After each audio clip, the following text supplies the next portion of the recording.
Hello and welcome to an all-new Universal Studios Hollywood update. Today is going to be a very interesting day because we're going to see a lot of things for the very first time and a lot of things for the very last time. I'll explain what that means in a little bit. Anyway, let's just teleport down to the Curious Storage parking structure and check on some Halloween Horror Nights. And here we are looking at Halloween Horror Nights. Let's start over here at the Halloween house. Zooming in here a little bit, guess what? We now have trees up front. You can see them on these little wood bases. Not much else to see on the rest of the maze. The rumored Scarecrow maze has trees as well. I'm sensing a theme here a little bit. Now, don't tell me that's what I think it is. Oh yeah, it's more trees, but these are tree trunks. Now, when it is not being used for special events, this is where they load people onto buses that take them down to the lower lot for The Voice, and I believe also the Kelly Clarkson show. Now, moving to the side off of this smaller parking structure, we have a massive amount of pallets. Very interesting. This is likely just theme park supplies. Anyway, let's teleport to Universal CityWalk Hollywood for some updates.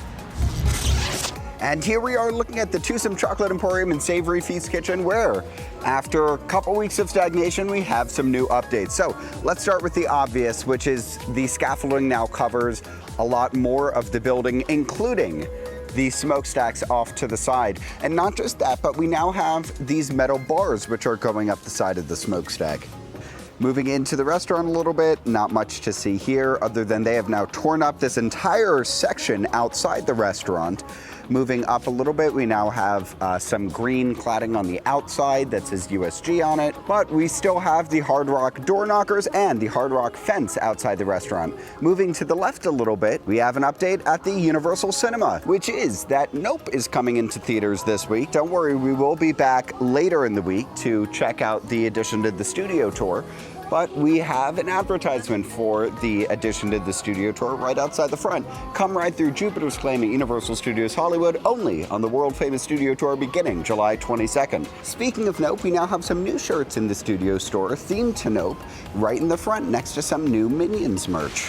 And sticking on the theme of new, Starbucks. While it is not open yet, the lights are on and we have seen employees go in and out of it, which means that they are starting to train people to work at this location. Anyway, let's head in to Universal Studios Hollywood.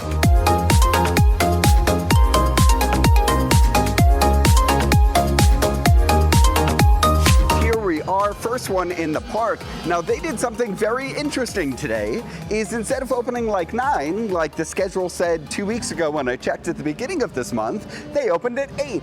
So that means crowds this morning are going to be very low because unless you were checking the schedule in the last week, you would have no idea. Here's a look at people coming in behind me. You can see the only attraction open right now is Flight of the Hippogriff. Now let's walk around the park just a little bit because I want to check on some construction before getting on any ride. We are in the park about 15 minutes before 8. So let's see what we can see. Starting with this food cart right outside of the former Walking Dead attraction, which has replaced the Mystery Machine. This is just temporary. There are a lot more chairs and tables outside, even encroaching their way onto Universal Central Plaza. Let's check at La Llorona Maze, where there's not much update. Here's a look at the side, and here's a look at the back, and here's a look at the other side. And you know what? Not much updates. Let's just head to Super Nintendo World. And here we are looking over the former smoking section at a beautiful valley. Here is Super Nintendo World. Let's get a closer look. Starting on the right side with the warp pipe, where it looks like we have some additional theming elements. I'm still waiting for some green to show up on the outer rim, which is starting to be constructed. Moving to the left, it looks like Peach's Castle now has a front emblem on it. That's very exciting. And a little work being done on the top turret. Looks like we have a brand new Mario flag next to the restrooms. That's exciting. Right next to Bowser's Castle, if we zoom in, that's a Goomba, folks.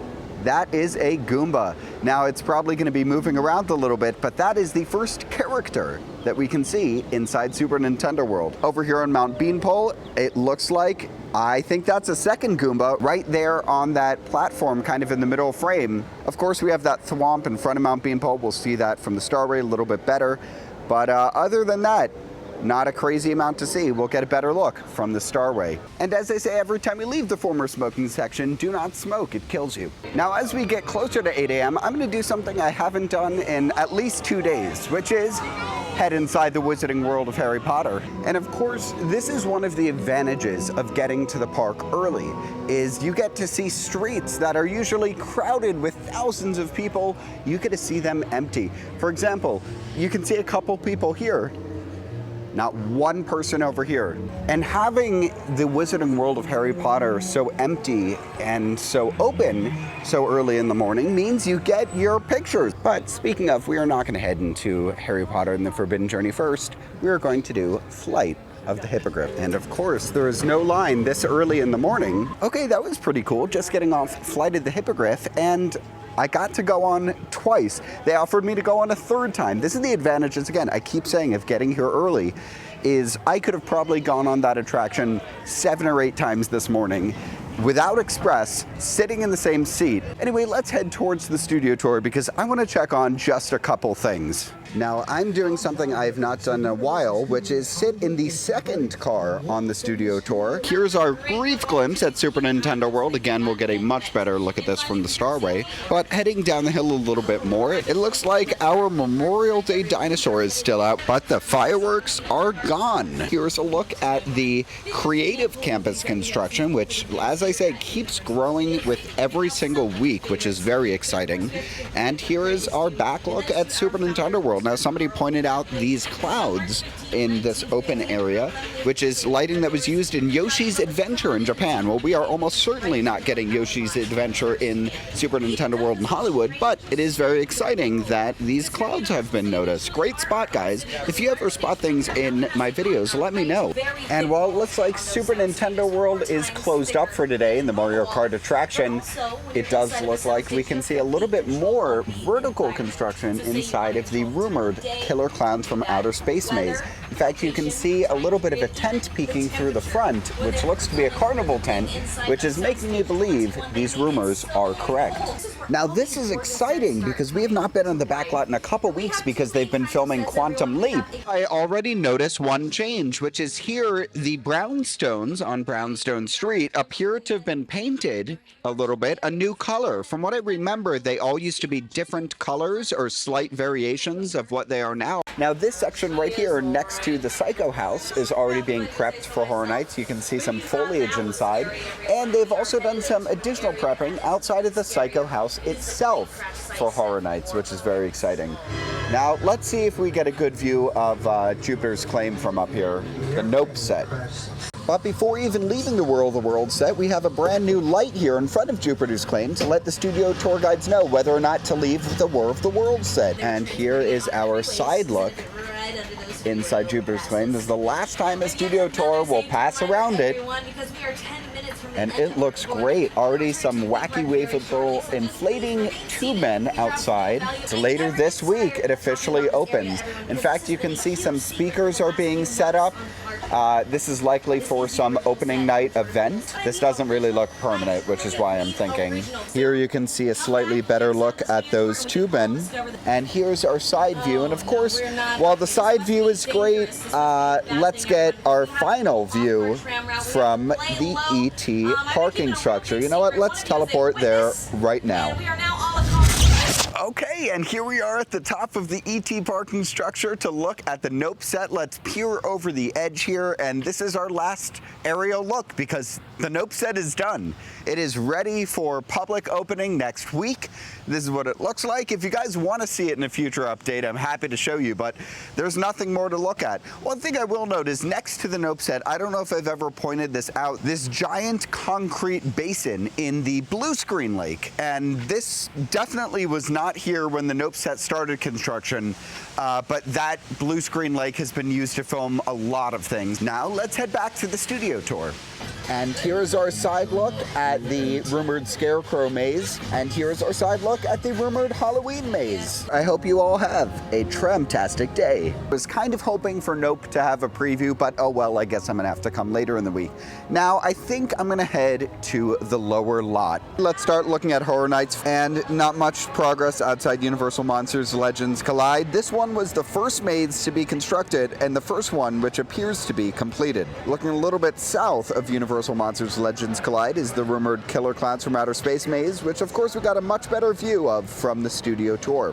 And here's our look at Super Nintendo World and Mario Kart Bowser's Challenge, starting on the left side actually, where we have that Goomba and Pal box and Thwomp. We also have a ladder being set up, likely working on the Thwomp movement. Not much change towards the top of Mount Beanpole. Moving over to the right a little bit, we can see that Thwomp, and work seems to be going on in that blue box right next to the Thwomp. Not much to see inside Bowser's Castle, although we can kind of see a little bit inside Bowser's Castle. That's where we're going to have a giant Bowser statue on that podium. It looks like also right in front of Bowser's Castle, we now have white wood. I can't tell if that's primer or if it's actually going to be white. Moving over to the right just a little bit more, you can see the Goomba up on top of that grassy hill. That'll be moving back and forth. There's another themed element down here on top of that second blue block. Not sure what that's going to be. Looking down a little bit, here's a look at just some theming elements outside of the piranha plant. And here's another piranha plant on the right side of the land next to some coins. Here's a look at the warp pipe. We'll get a better view of that from the lower lot. And that's our look at Super Nintendo World. Let's head to the lower lot. Now from the top of the bottommost starway, looking at Super Nintendo World, I did notice something. The former studio store has been renamed to the Character Shop. And here's our far away look from between Transformers and the Mummy at the warp pipe, where it looks like the blue and yellow blocks appear to be complete, with the red block in the back still getting its final coats of paint. And heading up to Transformers, at the Q ride split between Standby and Express, you can see a slightly better angle at the warp pipe. And from here, I've also pointed out that in addition to the warp pipe, you can see some of the left side of the land, including these icy mountains. Leaving the Transformers area, one reason why I believe that this character shop is going to be Super Nintendo World themed, and why I believe that has been confirmed this week, is because this store has now been painted green. And it is a very specific shade of green. And if that didn't give it away, well, the Super Nintendo World merch inside of the store absolutely should. It is very neat to see some of the new designs inside the store as well, some new painting to match what appears to be a Mario Kart theme. On the Jurassic World side of the store, the doors and window display have been painted green as well, and while you can't quite see through the door, I can with my naked eye, and I can see some more Mario merch. And I think I revealed this in my last update, but Revenge of the Mummy Single Rider is back open, so I'm gonna head and do that.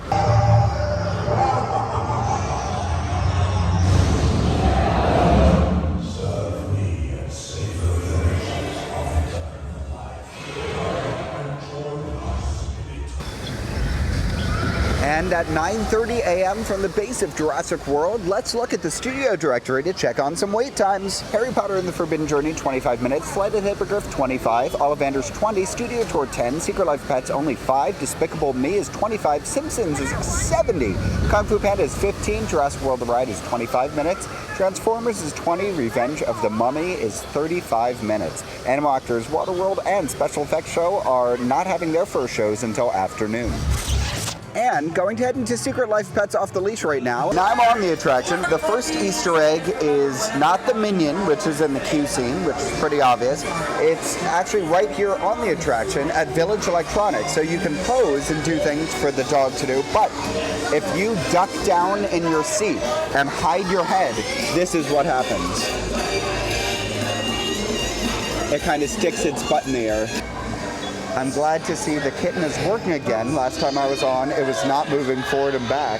This figure is also interesting because as soon as you move past it, you can look behind it and see some of its operations. Now here's another Minions Easter egg right here. We have 2 Minion backpacks. And then of course we have our dog wearing a Minion. Leaving Secret Life of Pets Off the Leash, one thing I noticed is a brand new character, to me at least, is Gabby the Cabbie.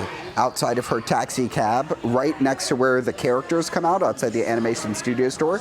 Great getting to meet her, and I have a full conversation with her that I'll put up on the channel in the next couple weeks. Another interesting thing is right next to where Gabby the Cabbie does meet and greets, inside the newsstand is a 1964 World's Fair Easter egg with a nod to the prettiest leg competition. Wow, things have absolutely changed since the 60s for the better.